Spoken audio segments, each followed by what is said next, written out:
Hello दोस्तों, welcome back to my YouTube channel. यहाँ पे हम यूपीपीएससी 2023 का जो मेंस का एग्जाम हुआ था ना, उसके क्वेश्चंस को डिस्कस कर रहे हैं। अभी हम पेपर 5 डिस्कस कर रहे हैं इस प्लेलिस्ट में। वैसे हम पेपर 1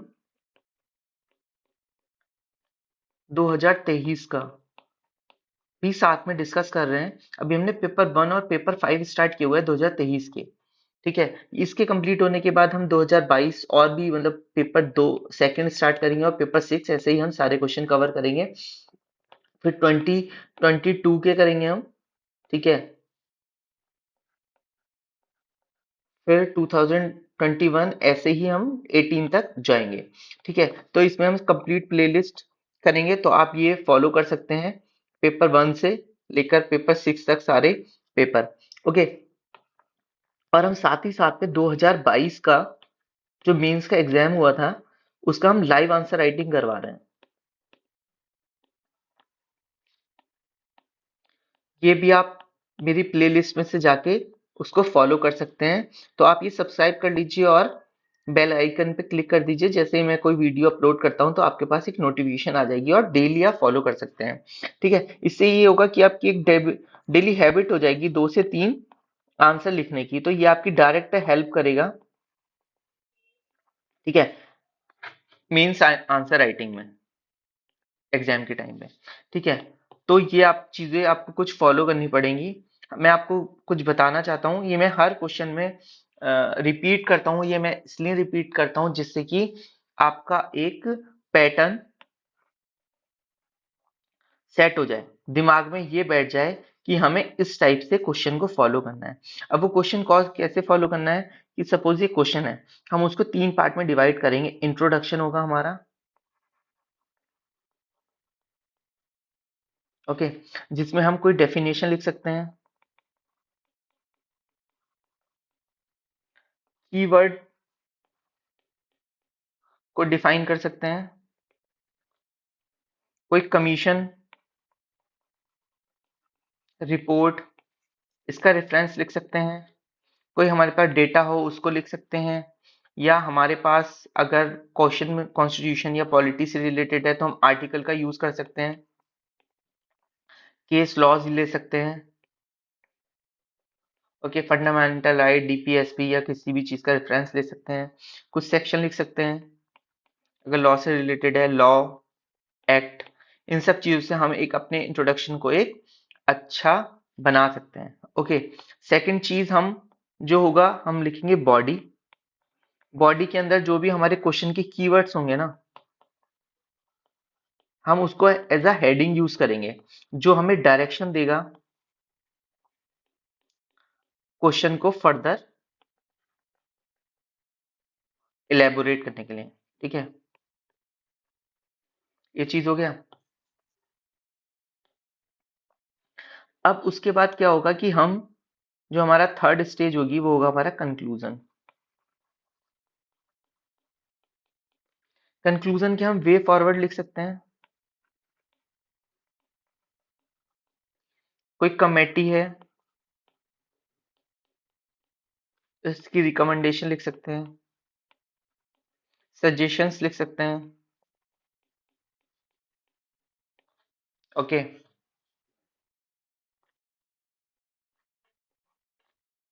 एआरसी रिपोर्ट का रेफरेंस लिख सकते हैं, इसे एडमिनिस्ट्रेटिव रिफॉर्म कमीशन बोलते हैं।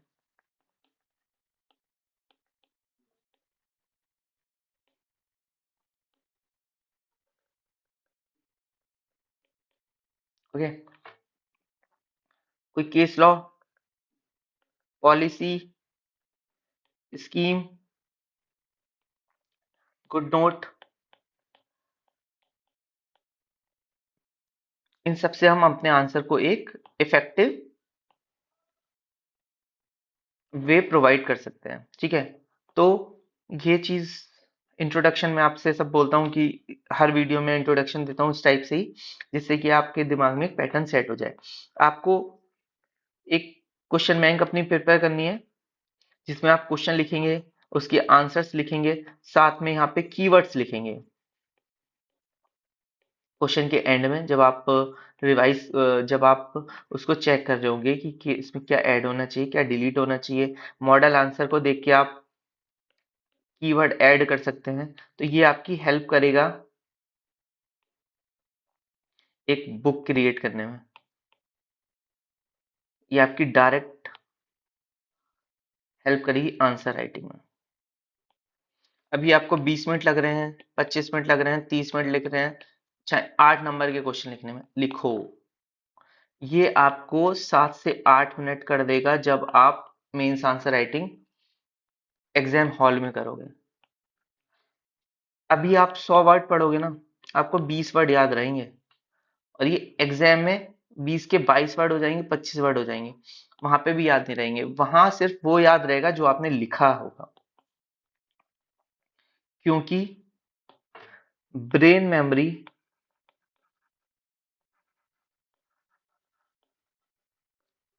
के अलावा मसल मेमोरी भी स्ट्रांग होनी चाहिए।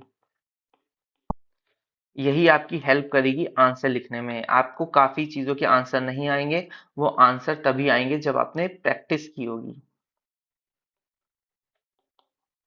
ठीक है, तो ये जस्ट ओवरव्यू था। अब हम क्वेश्चन नंबर स्टार्ट करते हैं। ये 11th है क्वेश्चन हमारा, डे 11th है हमारा। ठीक है, पेपर 5 का जो स्पेशल यूपी स्पेशल पेपर है वो कवर कर रहे हैं आप। तो आप प्लेलिस्ट फॉलो कीजिए सबसे पहले तो, अपने उसमें सेव कर लीजिए। ठीक है, और डेली क्वेश्चन आएगा, आप डेली उसकी प्रैक्टिस कीजिए। ठीक है, तो एक क्वेश्चन है हमारा, discuss the various stages of land reform. जो हुआ था उत्तर प्रदेश में, उसकी हमें स्टेजेस किन किन स्टेज में हुआ है, और कौन सा एक्ट या लॉ पहले आया था और कौन सा बाद में आया था। How landless agriculture labour were benefited from the land reform. अब ये 12 मार्क्स का क्वेश्चन है। ठीक है, आपको सबसे पहले क्या करना है, इस क्वेश्चन को दो पार्ट में रंग दो बिल्कुल। वहां पे अगर आपको क्वेश्चन पेपर आए उसको ऐसे करके पार्ट कर दो। ठीक है, तो ये हमारे दो पार्ट हो गए। हमें 6 मार्क्स का इसके लिए लिखना है, 6 मार्क्स का इसके लिए लिखना है। अब यहाँ पे आप कीवर्ड वेरियस स्टेजेस, ठीक है, ये हमारा हो गया कीवर्ड्स, यहाँ लिख दो keywords. How landless agriculture labour benefited. ठीक है, अब हमें बेनिफिटेड बताना है कि जो एग्रीकल्चरल लैंडलेस एग्रीकल्चर लेबर थी, ये सब कीवर्ड है। ठीक है, तो उसके लिए जो लैंड रिफॉर्म है वो कैसे मतलब अच्छा साबित हुआ, कैसे बेनिफिट हुआ। ठीक है, तो अब हम इसका क्वेश्चन का आंसर स्टार्ट करते हैं। मॉडल आंसर मैंने आपको बताया, हम इंट्रोडक्शन से स्टार्ट करेंगे। ये हम पहले बताएंगे कि लैंड रिफॉर्म है क्या। तो land reform have been integral of India's agrarian landscape, ये हमने बता दिया, इसको अंडरलाइन कर देंगे। Uttar Pradesh had witnessed significant stages in this process aimed at addressing issue of land ownership, okay, tenancy and socio-economic inequality. Landless agricultural labor, historically marginalized, have been a focal point in this reform. ठीक है, क्या focal point है, labourer. Labourer वो भी कौन से, landless labourer जो focal point है। ठीक है, इनके रिफॉर्म के क्या क्या रिफॉर्म थे, 3 स्टेज रिफॉर्म था। ठीक है, तो अब यहाँ पे मैंने आपको क्या बताया, जो क्वेश्चन में पूछा गया है आप उसकी हेडिंग बना दो। अब हेडिंग बना देते हैं हम। ठीक है, अब उसकी हेडिंग क्या थी, ये रही, वेरियस स्टेजेस। ठीक है, अब वेरियस स्टेजेस हो गई। Abolition of intermediaries in 1952 to 55, जो इंटरमीडियरीज थे उनको अबॉलिश किया। The first major stage involved the abolition of intermediaries like landlord। कौन कौन इंटरमीडिएट थे, जमींदार। थी उत्तर प्रदेश जमींदारी abolition and land reform act 1950 aimed at redistributing land from intermediaries to the actual tiller। मतलब जो एक्चुअल टाइलर था ना, जो उस पे खेती करता था एक्चुअल वाला, तो उसके बीच में जो इंटरमीडियरी थे उनको अबॉलिश कर दिया है। नेक्स्ट क्या था हमारा रिफॉर्म, नेक्स्ट स्टेज का, tenancy reform. The second stage क्या थी, focus on tenancy reform, ensuring security to tenure for tenant farmers. Legislations like UP tenancy act 1956 aim to protect tenants right and limit their exploitation, okay। third would be a ceiling on land holding. ठीक है, तो जो भी land holding थी उसको मतलब एक particular unit के साथ कोई लैंड नहीं रख सकता। To address concentration of land ownership, the third stage involve imposing a ceiling on the land holding. The UP imposition of ceiling on land holding Act 1976 restricted the maximum permissible land holding। मतलब एक maximum limit set कर दी कि आप इससे ज्यादा land holding अपने पास नहीं रख सकते। Distribution of ceiling surplus land, और जिसके पास सरप्लस लैंड है वो डिस्ट्रीब्यूट हो जाएगी। This surplus land obtaining through the imposition of ceiling was distributed among the landless agricultural labor and marginalized community. Landless agricultural labor were significant beneficiary of this reform. The redistribution of surplus land provided them with a means of livelihood। तो आप इनको ना उसमें भी लिख सकते हैं, मतलब एक डायग्राम बना के कि फर्स्ट क्या था, लाइवलीहुड, और आप हेडिंग भी लिख सकते हैं बेनिफिटेड, हाउ फार्मर्स बेनिफिटेड। ठीक है, तो आप इसको हेडिंग बना के इसको ये कर सकते हैं। फिर यहाँ पे आप लिख सकते हैं livelihood, next fostering economic empowerment. ठीक है, आप दो दो लाइनें इसके बारे में लिख सकते हैं। ठीक है, फिर third reducing socio economic disparity. ठीक है, तो ये एक अच्छा लगेगा, ठीक है, देखने में भी। ओके, नेक्स्ट का पार्ट क्या है हमारा, conclusion.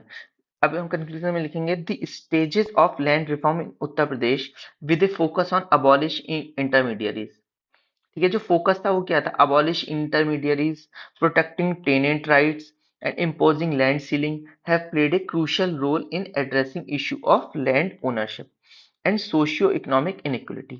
The distribution of surplus land has particularly benefited landless agricultural labor, empowering the economically and contributing to a more equitable agrarian landscape। ठीक है, तो हमने इन कंक्लूजन को, इन सब चीजों को वैलिड करके एक गुड नोट पे एंड कर दिया है। ठीक है, तो आप ये देख सकते हैं एक कंप्रेहेंसिव आंसर है ये, जिसमें आप अपना आंसर लिखिए और यहाँ से फिर मॉडल आंसर को चेक कीजिए कि आपको इसमें से क्या क्या चीजें ऐड करनी है और आपको क्या क्या चीजें हाईलाइट करनी है, क्या क्या चीजें बॉक्सेस में करनी है। तो ये सब चीजें प्रेजेंटेशन बहुत मैटर करता है at last. Okay, thank you so much for today. Like and subscribe for more videos and share my channel. Thank you so much. Bye bye.